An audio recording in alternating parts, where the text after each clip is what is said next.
Dobar dan, poštovani gledaoci. U današnjem klipu ću pričati o tome šta je potrebno uraditi i koje korake preduzeti ako neko želi da vas ubije ili smatrate da postoji prevelika opasnost od toga da budete likvidirani. Najbolje što možete da uradite je da ostavite svom advokatu slike te osobe za koju smatrate da vam predstavlja opasnost po vas i vaš život, da ostavite slike te osobe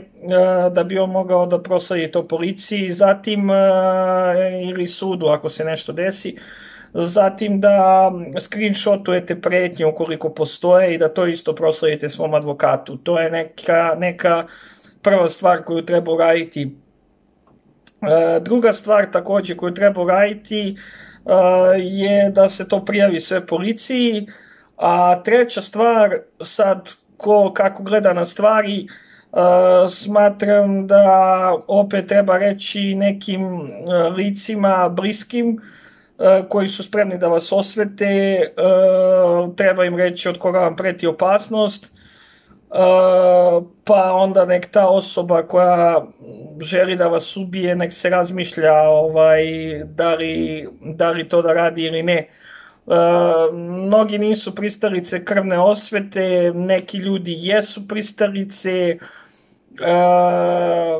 ali eto, ni to nije čak loše uraditi, to jest reći nekom bliskom ili rođaku ili prijatelju koji je spreman da vas osveti sutra, od koga vam preti opasnost. Tako da,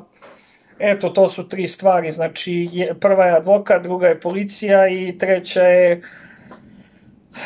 da postoje par bliskih ljudi koji su spremni da vas osvete, pa i njima da kažete, pa onda nek taj neko ko želi da izvrši zločin nad vama, odnosno želi da vas likvidira ili postoji opasnost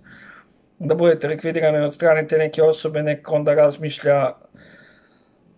šta će uslediti posle toga. Tako da, to je to, eto.